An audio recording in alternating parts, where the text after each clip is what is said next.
Imagine a time when humans were just another species wandering the earth, no more significant than chimpanzees, elephants, or wolves. They hunted, gathered, and struggled for survival, just like countless other creatures. But then, something extraordinary happened. A transformation so profound that it set them apart from every other living being. A shift in thinking, in communication, in organization. And this change would go on to reshape the fate of not only humanity but the entire planet. Welcome to Sapiens, a brief history of humankind, a book that takes us on an unforgettable journey through the rise and evolution of our species. Written by Yuval Noah Harari, an acclaimed historian and professor, this book is more than just a history lesson. It is a deep and thought-provoking exploration of how humans, once insignificant animals, came to dominate the world.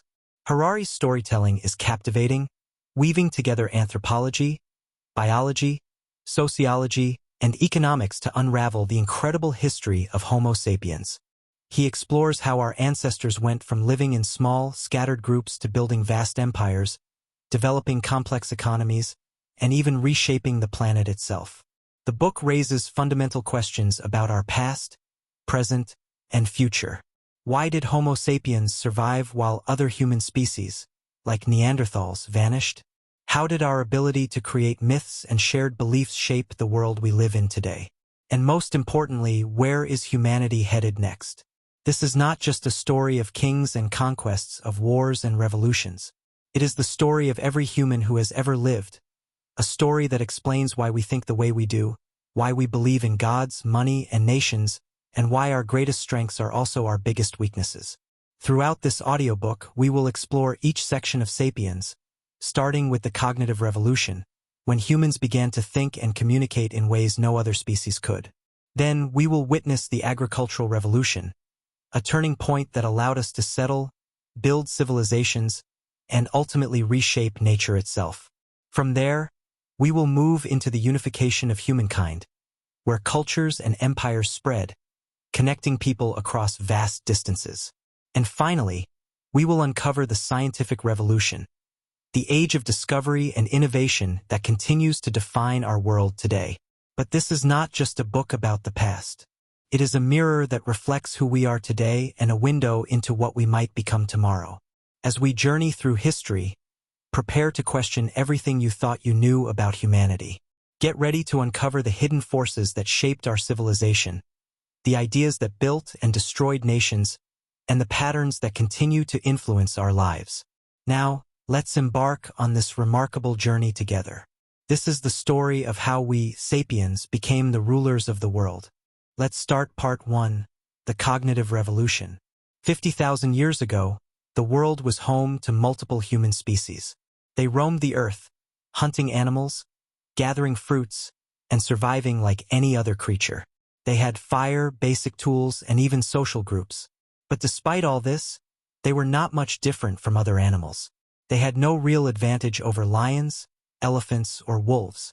Then something happened, a shift so monumental that it changed the course of history forever. A transformation in the way Homo sapiens thought, communicated, and interacted.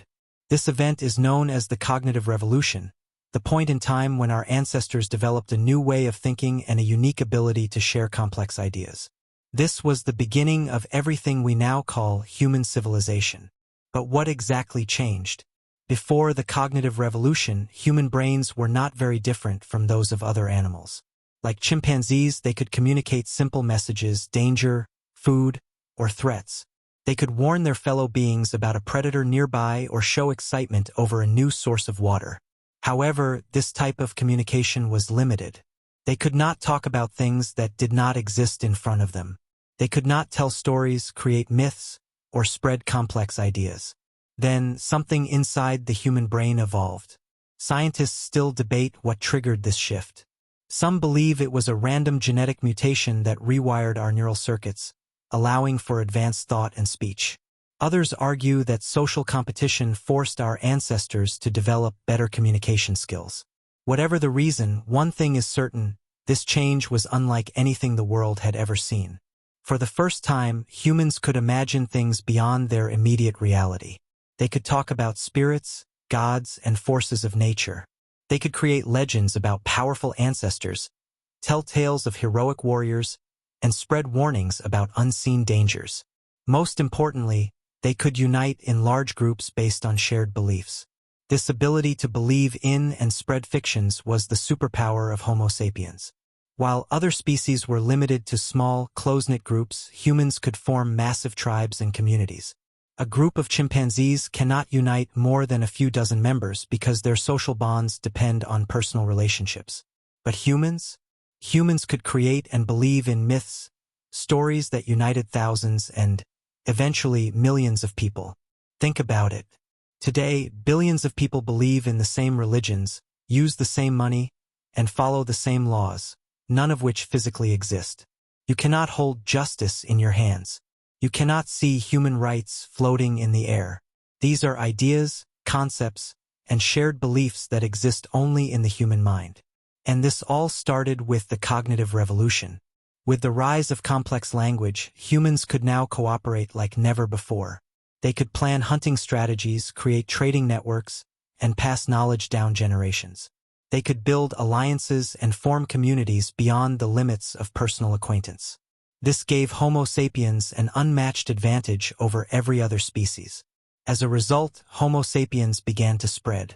Unlike Neanderthals and other human species, who remained confined to limited territories, sapiens traveled far and wide.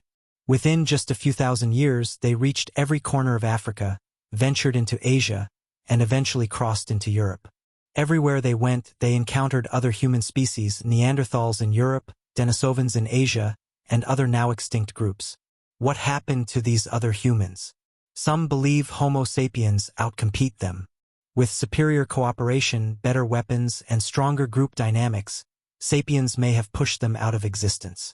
Others argue that sapiens and Neanderthals interbred, merging their genes into one dominant species. In fact, modern humans today still carry traces of Neanderthal DNA, proving that some level of genetic mixing occurred.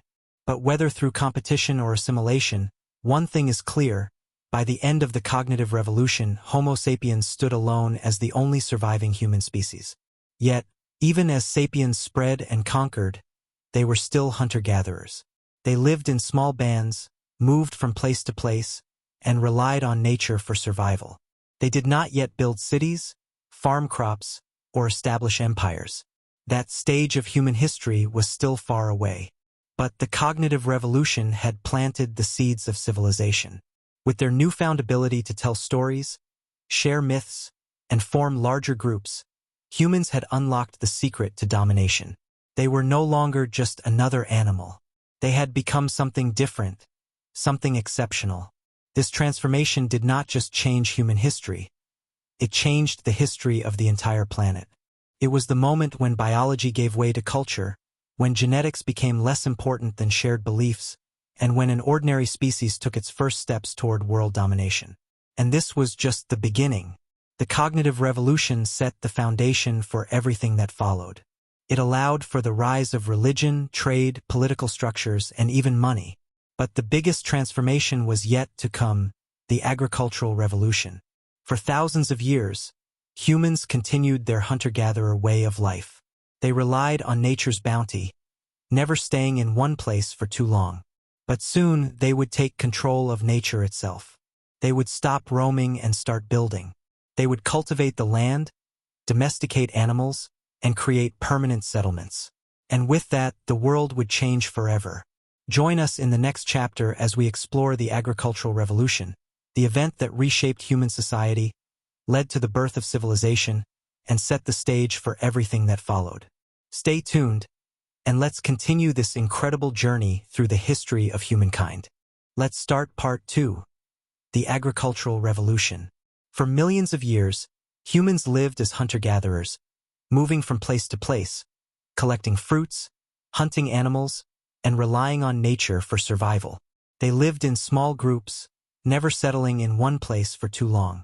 Their lives were unpredictable, ruled by the availability of food and the dangers of the wild. But then, something happened. A revolution unlike anything before. A transformation that would change the course of human history forever. This was the agricultural revolution, the moment when humans stopped wandering and decided to settle, to cultivate crops, and to tame animals. It sounds like progress, doesn't it? The beginning of a new and better life? That's what most people believe. But the truth is far more complex. Because while agriculture allowed for permanent settlements, the rise of civilization, and the growth of human populations, it also brought unforeseen problems.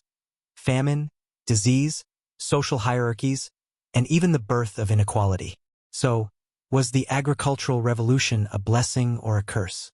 Let's find out. The birth of farming. Why did humans start growing crops? For thousands of years, hunter-gatherers had everything they needed. They ate a wide variety of foods, fruits, nuts, wild vegetables, and meat. They worked only a few hours a day and spent the rest of their time socializing, telling stories, and exploring their surroundings. So why did they abandon this lifestyle to become farmers? Laboring under the sun, clearing fields, and working long, exhausting hours? The answer is slow and unintentional change. Humans did not suddenly wake up one day and decide, let's become farmers. It happened gradually. Imagine a group of hunter-gatherers who discovered a wild patch of wheat. They noticed that wheat provided food, so they returned to the same spot every year. Over time, they began clearing weeds, protecting the wheat from animals, and even scattering seeds to encourage more growth. Without realizing it, they were domesticating plants. The same happened with animals. People started protecting certain species, feeding them and breeding them. Wolves that were less aggressive became human companions, leading to the domestication of dogs. Later, people tamed goats, sheep, cattle, and horses, shaping the future of human civilization. These small, gradual steps eventually led to full-scale farming. And once humans settled down, there was no turning back. The trap of agriculture: more food, more people, more problems. At first glance, farming seemed like a great idea. Provided a stable food supply, allowing humans to settle in one place. Populations grew, villages formed, and eventually mighty civilizations emerged. But here's the twist. Agriculture did not necessarily make life easier. Farming required intense labor. Unlike hunter-gatherers who worked only a few hours a day, farmers had to plow fields, plant seeds, water crops, and harvest. They were at the mercy of the weather. Too much rain, too little rain, or a sudden storm could destroy their entire food supply. And then came the biggest trap of all: population growth. When farming produced more food, populations increased. More children survived, families expanded, and villages grew into towns. But a growing population needed even more food, forcing people to expand farms, clear forests, and work even harder. It was a never-ending cycle. The more food humans produced, the more they reproduced. And the more they reproduced, the harder they had to work. Hunter-gatherers had no such problem. They controlled their population size naturally. But farmers? They were trapped in an endless loop of labor, harvests, and survival. And then came another unexpected consequence: disease. When people lived in small hunter-gatherer groups, diseases had little chance of spreading. But in farming communities, large populations, close contact with animals, and poor sanitation created the perfect breeding ground for deadly infections. Measles, smallpox, tuberculosis, and the flu, many of the diseases that later shaped human history, were direct results of the agricultural revolution. Social hierarchy. The birth of kings, priests, and peasants. In the hunter-gatherer world, everyone was equal. There were no kings, no rulers, no taxes. But once farming communities grew into villages and towns, power structures emerged. Some people controlled the food supply, stored surplus grain, and distributed it to others. These people became the first elites, leaders, chiefs, and priests. Inequality was born. Suddenly, some people had more land, more food, and more wealth than others. Those who worked in the fields remained poor, while the landowners, warriors, and religious leaders gained power. This division laid the foundation for the social classes we see even today: the rich and the poor, the rulers and the ruled. Agriculture also gave rise to property ownership. Hunter-gatherers moved freely, sharing resources. But farmers? They needed land. They built fences, fought over territory, and passed wealth down generations. The concept of inheritance, property rights, and social status all began with farming. This was the price humans paid for civilization. The rise of civilization, cities, writing, and organized religion. As populations grew, so did complexity. Villages turned into towns, towns into cities, and cities into kingdoms and empires. With more people, societies needed rules, organization, and governance. Thus, writing was born. Early civilizations developed written records to keep track of harvests, taxes, and property. The first writing systems were not for literature or poetry, they were accounting tools. Clay tablets in Mesopotamia, Egyptian hieroglyphs, and Chinese characters all started as ways to manage resources. And then came religion. Large civilizations needed unity. Since people could no longer rely on personal relationships, shared myths and beliefs became the glue that held societies together. Organized religions formed, giving people moral codes, laws, and social order. This was the world shaped by the agricultural revolution, a world of cities, kings, laws, and armies. A world where human beings ruled over land, animals, and each other. Was the agricultural revolution humanity's greatest mistake? So, was this revolution a triumph or a trap? On one hand, it led to population growth, cities, culture, and technology. Without farming, we would have no history, no civilization, no modern world. But on the other hand, it introduced inequality, warfare, disease, and environmental destruction. Did agriculture improve human life or make it worse? It depends on how we define progress. For most of history, humans believed they controlled farming. But what if it was the other way around? What if wheat controlled humans? Think about it.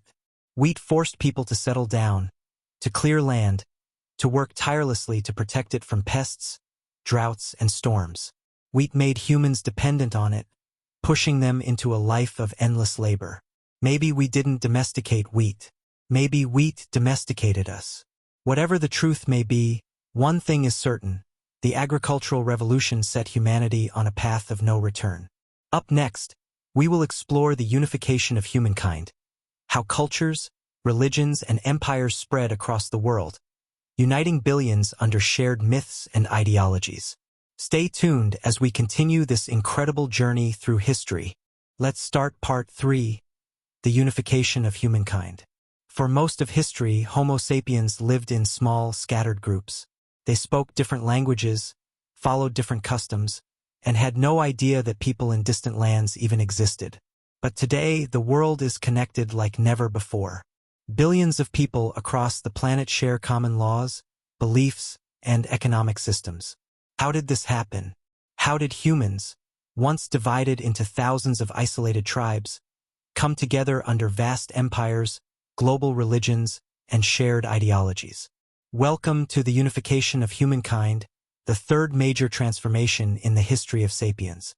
This is the story of how war, trade, and religion merged human cultures into a single global system. But was this unity a blessing or a curse? Did it bring peace or only create larger conflicts?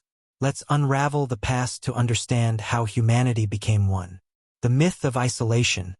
Were ancient societies truly separate? Many people believe that ancient civilizations existed in isolation, completely unaware of each other. But history tells a different story. Even thousands of years ago, humans were constantly interacting, influencing, and learning from one another. Take silk, for example. The luxurious fabric was invented in China, but within centuries, it reached Rome, thousands of miles away. Roman aristocrats draped themselves in Chinese silk, never knowing who made it or where it came from. In the same way, wheat, which originated in the Middle East, spread to Europe and India. The concept of writing, first developed in Mesopotamia, inspired scripts in Egypt, India, and China. From goods to ideas, human societies were never truly separate. The world was always connected through trade, migration, and sometimes war. But if interactions between cultures always existed, then why did full-scale unification take so long? The answer lies in three powerful forces that reshaped history. 1. Money, a universal system of trade. 2. Empires, political unification through conquest. 3. Religion, a shared belief system that gave meaning to the world. Let's explore how these forces turned scattered human tribes into a global civilization. The power of money, how currency created global trade. At first, trade was simple barter. A farmer would exchange wheat for meat, or a potter would trade bowls for cloth. But bartering had a problem. What if the person with meat didn't want wheat? What if the potter needed fish but the fisherman only wanted iron? To solve this, humans invented money. But what is money, really? A gold coin? A dollar bill? Piece of paper? No. Money is not about what it is made of. It is about trust. A coin or bill is worthless by itself. Its value comes from the belief that it can be exchanged for goods and services. Early societies used different types of money: shells, grain, silver, gold. But no matter the material, money worked because everyone believed in it. And because money had no borders, it connected different cultures, creating trade networks that stretched across continents. Think about today. The same dollar bill is accepted in New York, Tokyo, and London. This global belief in money allows nations to trade without knowing or trusting one another. This was the first step in unifying humankind, not through politics or religion, but through commerce. But trade alone could not unify humanity. To truly connect people, something stronger was needed: powerful empires. Empires, conquering the world, one civilization at a time. History is written in blood. Every major civilization, from ancient Egypt to the Roman Empire, grew by conquering others. The Mongols, the British, the Ottomans all expanded their empires through war. But here's the paradox: empires destroyed cultures, yet also unified them. Take the Roman Empire, for example. Rome conquered vast lands, from Britain to the Middle East. At first, the conquered people resisted. But over time, they adopted Roman laws, Latin language, and even Roman gods. Cities were built, trade flourished, and different cultures merged. A similar pattern occurred with the Persian Empire, the Chinese dynasties, and the British Empire.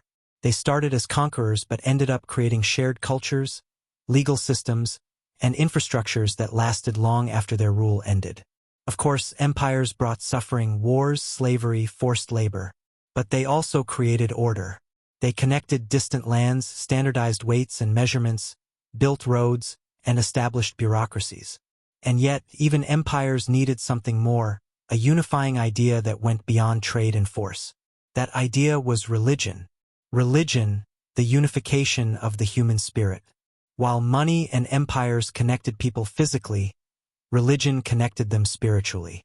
Before the rise of large religions, ancient humans worshipped local gods, spirits of rivers, mountains, and ancestors. Every tribe had its own belief system, but as societies expanded, these small gods were no longer enough. Large civilizations needed universal gods that could unite millions of people under one moral framework. Thus, great religions were born. Hinduism, Buddhism, Christianity, and Islam all spread across vast territories, influencing countless cultures. Unlike local tribal gods, these religions were not tied to a single place or people. They promised salvation, justice, and divine purpose to all believers, regardless of where they came from. Religions also created moral systems. They defined good and evil, justice and punishment. They set rules for marriage, trade, and governance. Kings and emperors used religion to justify their rule, claiming divine authority. Even today, religious beliefs continue to shape laws, traditions, and cultures worldwide. But religion was not always peaceful. It led to holy wars, forced conversions, and centuries of conflict. Yet, paradoxically, these very conflicts further unified humanity, as different groups fought, interacted, and exchanged ideas. Thus, through money, empires, and religion, humankind slowly moved toward a global civilization. The modern world, a unified yet divided humanity. Today, we live in an era where nations, corporations, and ideologies have taken the place of ancient empires and religions. The world is more interconnected than ever before. Planes cross continents in hours. The internet spreads ideas in seconds. Economies rise and fall together. And yet, conflicts remain. Wars are fought, borders are disputed, and ideologies clash. But unlike ancient times, these conflicts are no longer between isolated tribes. They are global struggles, affecting millions across the planet. So, has humanity truly unified? Or have we simply replaced old divisions with new ones, nations, political parties, economic classes? The truth is, the process of unification is still ongoing. Humanity is connected more than ever before, yet tensions remain. We are one species, but we continue to divide ourselves by race, religion, wealth, and identity. What will the future hold? The answer lies in the next and final great revolution, the scientific revolution. In the next chapter, we will explore how science, industry, and technology reshaped human destiny, how the quest for knowledge gave humans unprecedented power, and how this revolution is still shaping the future of our species. Stay tuned as we continue this incredible journey through history. Let's start Part 4, the scientific revolution. For thousands of years, humans looked at the world with certainty. They believed the universe was controlled by gods, that kings ruled by divine will, and that nature was static and unchangeable. Then, something radical happened. Humans stopped believing they had all the answers.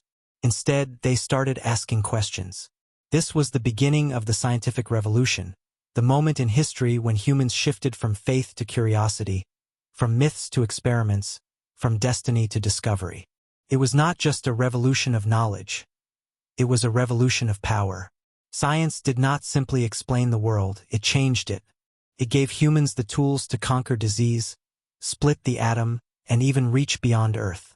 This revolution is still happening today. It is shaping our present and will define our future. But where did it all begin? And where will it lead us? Let's dive deep into the most transformative chapter in human history. The birth of ignorance. Admitting we don't know. Every major revolution in history, agriculture, money, empires, religion, was driven by a belief in certainty. People thought they understood the universe. They followed ancient texts, respected traditions, and feared questioning authority. Then, the scientific revolution changed everything. For the first time in history, humans embraced ignorance. They admitted that they didn't know everything, and that was the key to unlocking knowledge. Think about it. What makes a scientist different from a priest, a philosopher, or a warrior? A scientist does not claim to know absolute truth. Instead, a scientist asks questions, tests ideas, and searches for evidence. If new discoveries prove old ideas wrong, they adapt. This mindset was revolutionary. Once humans accepted that their knowledge was incomplete, they began exploring the unknown. Instead of relying on religious texts or traditional wisdom, they conducted experiments, gathered data, and used reason to uncover the secrets of the universe. This shift in thinking sparked a chain reaction, one that would lead to the greatest discoveries and inventions in history. The power of science. Knowledge becomes power. Science was not just about understanding the world. It was about controlling it. Before the scientific revolution, people accepted disease as fate. They believed famines were divine punishments. They thought natural disasters were signs of angered gods. Science changed that. With medicine, humans defeated plagues that once wiped out entire cities. With engineering, they built bridges, dams, and railways that reshaped landscapes. With chemistry, they created vaccines, antibiotics, and artificial materials. But science alone wasn't enough. Knowledge only becomes power when it is funded and applied. That's where governments and businesses stepped in. Once rulers realized that science could help them win wars, expand empires, and control economies, they invested heavily in research. And so, a new world emerged, one where power no longer belonged just to kings and priests. It belonged to those who controlled technology. The marriage of science and empire. The greatest scientific discoveries were not made in isolation. They were often driven by empires seeking power. Think of the great voyages of discovery, Christopher Columbus reaching the Americas, Vasco da Gama finding a route to India, Magellan sailing around the world. These were not just acts of curiosity. They were missions of conquest, fueled by kings, investors, and merchants. To navigate the world, Europeans needed better maps, better ships, and better scientific understanding of winds, stars, and oceans. And so, science and empire became partners. The British Empire, the Spanish conquests, the Dutch trade networks, all of them used scientific advancements to expand their control. In return, empires funded more scientific research, creating a cycle of discovery and domination. Science was no longer just about learning, it was about winning. And nowhere was this more evident than in warfare. The Industrial Revolution. Machines take over. If the scientific revolution gave humans knowledge, the Industrial Revolution gave them machines. For thousands of years, work was done by human hands or animals. Then came steam engines, railways, and factories. Machines replaced muscle and production exploded. The impact was unimaginable. Cities grew at an unprecedented rate. People left farms and flooded into factories. Goods became cheaper, economies expanded, and life expectancy increased. But industrialization also created new problems: child labor, pollution, and extreme inequality. The world became richer, but the gap between rich and poor widened. Workers were treated as replaceable parts in the machinery of industry. It was a revolution of both progress and suffering. Yet, no matter the challenges, the machine age never slowed down. Every new invention led to another, pushing humanity further and faster. The telegraph led to the telephone. The steam engine led to the automobile. The printing press led to the internet. And then, science took its most dangerous turn, the creation of weapons of mass destruction. The atomic age, science at its most powerful and most dangerous. The same science that cured diseases and connected continents also created the deadliest weapons in history. In 1945, 2 atomic bombs dropped on Hiroshima and Nagasaki changed warfare forever. For the first time, humans had the power to erase entire cities in seconds. The Cold War that followed was not just a political struggle. It was a scientific arms race: who could build the biggest bomb, the fastest missile, the most advanced technology. Science had given humans unimaginable power. But could they control it? For the first time in history, humans faced a terrifying question. Would their own inventions destroy them? The modern scientific revolution, the future of humanity. The scientific revolution is not over. It is accelerating. Today, we are on the brink of another transformation, one that might be bigger than anything that came before. Artificial intelligence is replacing human jobs. Genetic engineering is rewriting the code of life. Space exploration is preparing humans for life beyond Earth. And perhaps most importantly, for the first time, humans are not just controlling nature, they are redesigning themselves. Will humans become immortal through biotechnology? Will AI surpass human intelligence? Will we colonize other planets? No one knows for sure. But one thing is certain: the scientific revolution was just the beginning. The final question: what's next for sapiens? From hunter-gatherers to gods of technology, Homo sapiens have reshaped their own destiny. But are we still the same species we were 50,000 years ago? Will we remain human, or will we evolve into something entirely new? This is the greatest question of all. The story of sapiens does not end with the past. Continues into the unknown future. And that, perhaps, is the most exciting part of all. Conclusion: a journey through time. This has been the story of sapiens, from the cognitive revolution to the scientific revolution. A story of conquest and cooperation, discovery and destruction, unity and division. It is a story that is still being written, because history is not just about the past. It is about who we are, where we came from, and where we are going next. And the final chapter? That is up to us, because the greatest revolution of all is still ahead. If you found this journey through Sapiens, a brief history of humankind, insightful, don't forget to like this video. Your support helps us bring more engaging content your way. We'd love to hear your thoughts.